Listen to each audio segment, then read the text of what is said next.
Hello, I'm Alex Zane, and welcome to this week's edition of Movie Dose here on Cinema Surgery, where we bring you all the most exciting stories doing the rounds in movie land right now. On this week's episode, we are talking about the latest casting facts / rumours regarding the upcoming Warner's HBO Harry Potter TV series, formerly due to be released in 2026, now due to be released in 2027. There's been another big rumour this week, and it involves a major character. We're also going to be talking about, wow, what a weekend. What a weekend, a Thanksgiving weekend at the US box office. Records were broken. But what does it mean for the state of cinema? We'll talk about that. And finally, the bromance continues between Superman director and writer James Gunn and his leading man, David Corenswet. He has said more about his star this week. We're going to talk about that, and also the reason that I'm personally looking forward to that movie, and it might not be the reason you think. That's all on this week's Movie Dose, but as always, we would love to hear from you. Any thoughts on the stories we cover, please get in touch in the comments below. And as I always say, if you do enjoy this video, please do hit that like button and subscribe to the channel so we can keep making more of them. All right, let's get into our first story then. So, just in case you didn't know, HBO are making a Harry Potter TV series. And the interesting thing is they're going to be dedicating one season of the series to each of the books. So what we could get at least 7 seasons of this Harry Potter TV show. Now, this is what has been said already by HBO.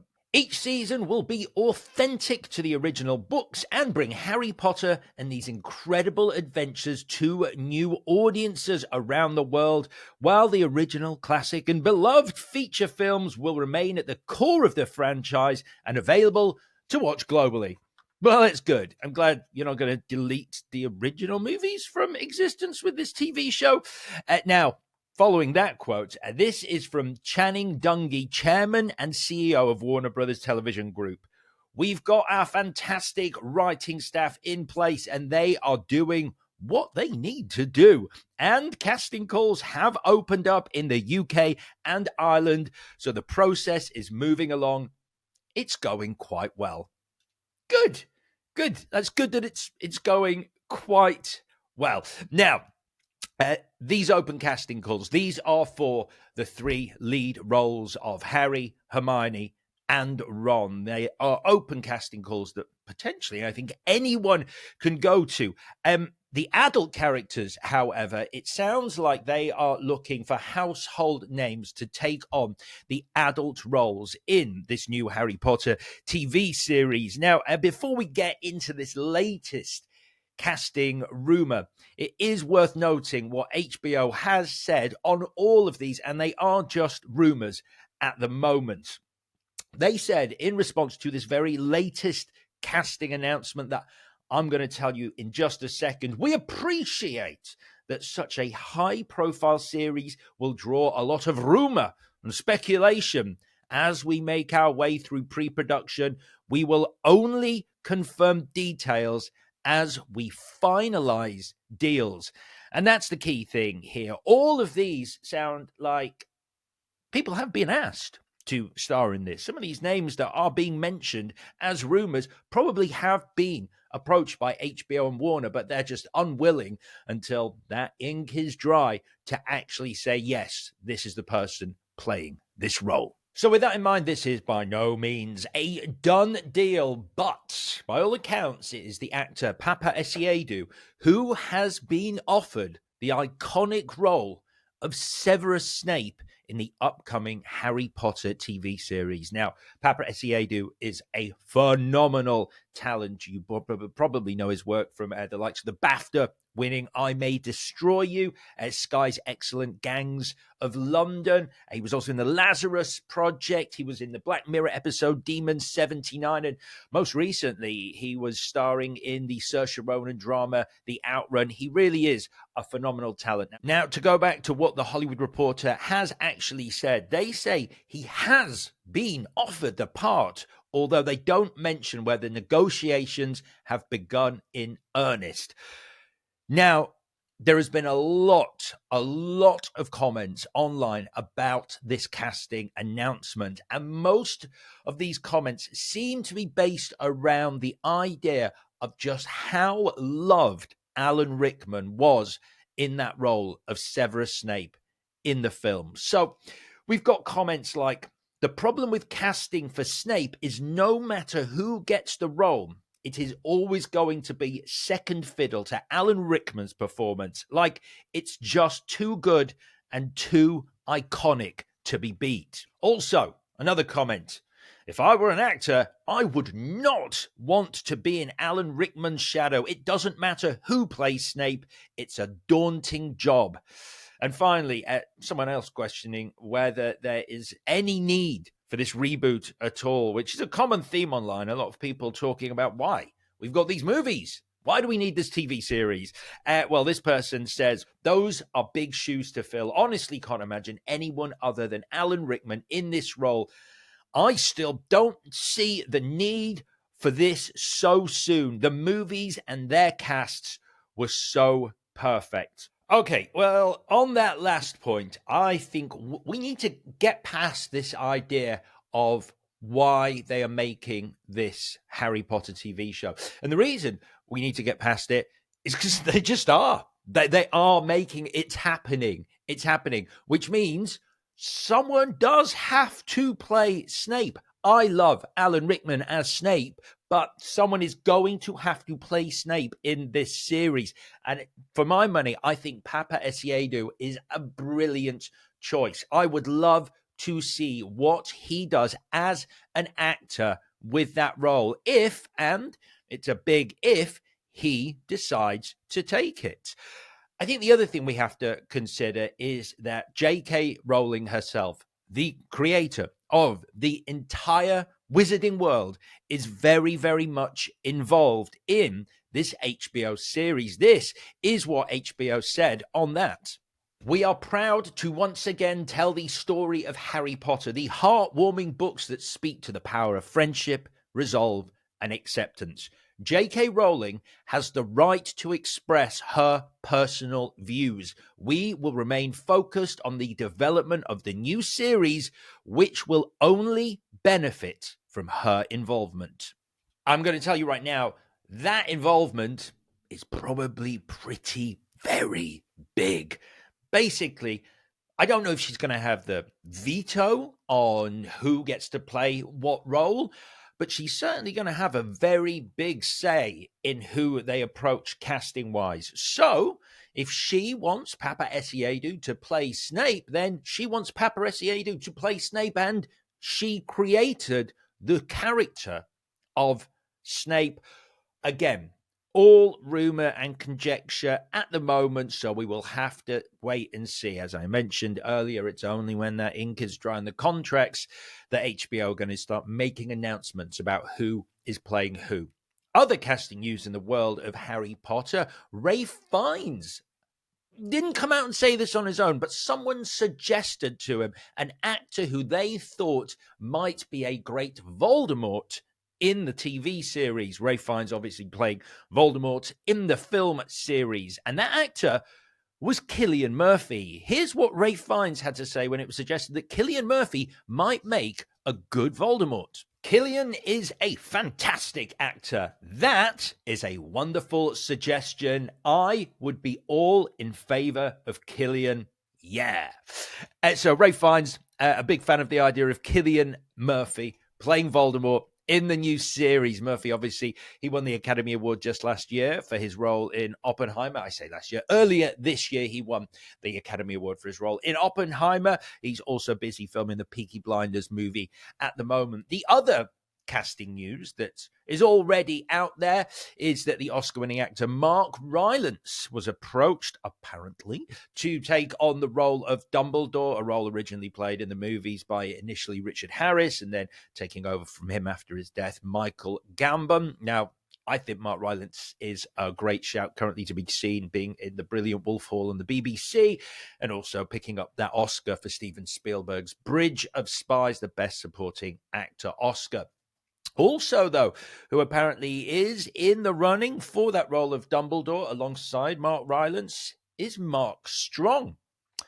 The only actor we know who isn't going to be appearing in the new Harry Potter TV series is the original Harry Potter himself. Daniel Radcliffe was talking to E! News and said the following: "Like the rest of the world, I am very excited to watch as an audience member." He was then asked about a possible cameo or guest appearance, and he said, "I don't think so." But what do you think of the latest casting news surrounding the Harry Potter TV show? And are you one of those people who thinks we don't need it? The films are enough. On a personal note, I read the books and watched the films, and quite often I would be left wanting watching the films purely because there were some great moments in the book that purely for running time you had to excise from the script. So there are some phenomenal moments in the book that have never made it to screen. And the idea of HBO devoting however many episodes each season is to each individual book means that we may well, probably in fact, get to see moments from the book that we all love that never made it to screen before. So on that note, I think it's quite exciting. But like I said, what do you think? Hit us up in the comments. All right, next up, wow, or wowzer, whichever you prefer. Either way, Thanksgiving weekend at the box office in the States was a phenomenon, a record-breaking phenomenon, down to 3 movies. Now, just before I tell you what those 3 movies are, let's take a look at the stats. As well as consuming 46 million turkeys over the course of Thanksgiving in America, film fans still managed to make it out to the cinema to the tune of box office takings of $420 million.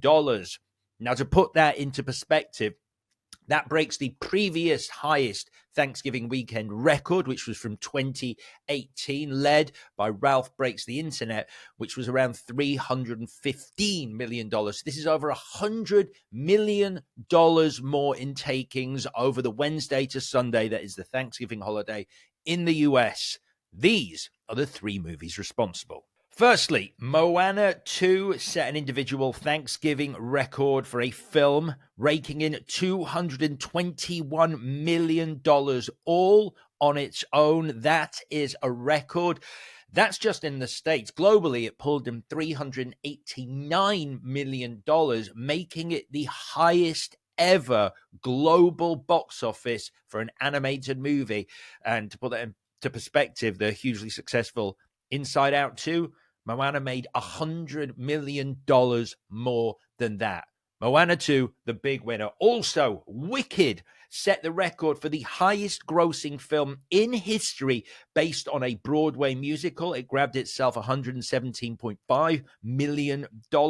And finally, the more adult-oriented Gladiator 2 picked up an additional $44 million.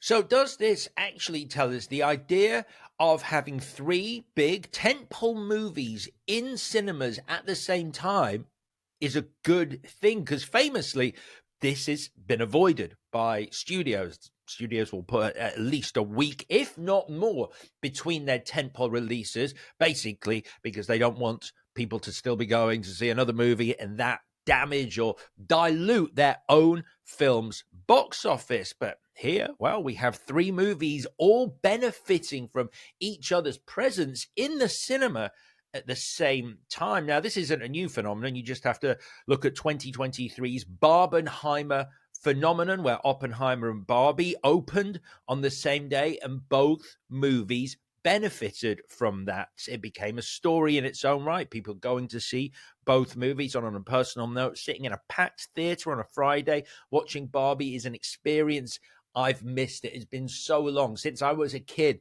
that you actually were in a full auditorium. So, releasing movies at the same time, tentpole movies sharing the same dates in a cinema might not be a bad thing. Like I said, it worked for Barbie, it worked for Oppenheimer, and that is despite Oppenheimer producer Chuck Roven calling Margot Robbie and going, do you maybe want to move the release date of Barbie to which she politely said, no. And that turned out to be a very smart move. I mean, there are some articles online that are suggesting the marketing push, very much in the same mold as Barbenheimer, Glickid, led to this success.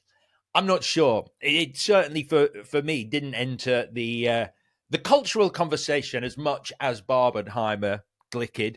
However, maybe it did. Either way, it's still good news. But do we need to take these astonishing box office figures from Thanksgiving weekend with a pinch of salt? Maybe. It was the Thanksgiving holiday. A lot of people are spending time with their families, wanting to treat their kids, maybe going out to the cinema. And yeah, we've got two very family-oriented movies in there, Moana 2 and Wicked, perfect for families who've got a bit more time on their hands, have set aside a weekend to go and see these movies, perhaps even both of them. So yes, that may play a factor, but it is still the highest grossing Thanksgiving weekend in history, which does mean something. And you know what? Let's celebrate what this means for cinema. Here are just some of the quotes from the people in charge of cinema chains in the US. So this is from AMC Theatres CEO Adam Aaron. AMC also obviously owns the UK cinema chain Odeon, who said, "This weekend is a national phenomenon when it comes to movie going."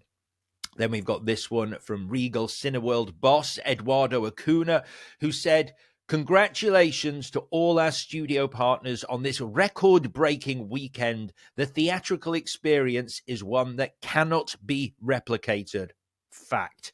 And that, I'm adding fact there. "And we are excited to keep this momentum going through to the end of the year with blockbuster releases, including Kraven, Sonic 3, and Mufasa, to name just a few." Do you know what? Let's just do this now, because the opening 8 minutes of Kraven went online this week. I think it looks great. It's actually currently tracking at the box office lower than both Madame Web and Morbius in ticket sales.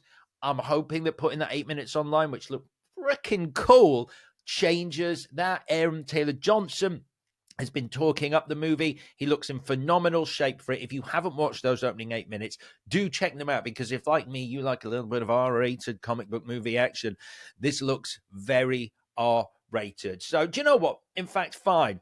Cineworld boss Eduardo Acuna, let's include Kraven in that list for the moment. Now, on a personal note regarding the success of these movies at the box office, I spoke to one of the heads of a major cinema chain here in the UK, and they told me that it is not only great news, but fundamentally essential that these movies do well. The reason for that is the abject failure that was Joker Folie à Deux. Now, a lot of the cinemas in the UK they didn't expect Joker 1 numbers, because as we all know, that was a surprise. That was a phenomenon. But they did expect something similar to that. So now imagine if you run one of these big cinemas where you have multiple screens and you are assigning 3, 4, 5, 6 screens to Joker Folie à Deux, assuming the audiences are once again going to turn up for those films, only to find empty cinemas on a Friday night. What that does is leave, and this is exactly what they told me, a huge financial hole in the cinema's finances. And so, word for word, they said, we need Sonic 3 to do really, really well. We need Gladiator 2 to do really, really well. We need Wicked to do really, really, really well, all basically to fill this black hole.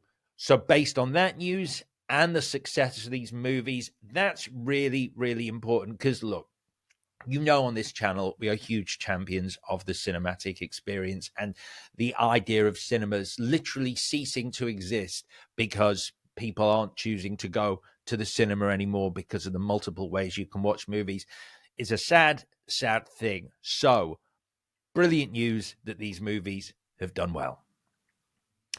And finally, for this episode, another glowing quote from writer and director of the upcoming Superman movie due out on the 11th of July 2025 here in the UK. James Gunn talking about his leading man, David Corenswet. Now, just in case you didn't know, David Corenswet is taking on the role of the Man of Steel.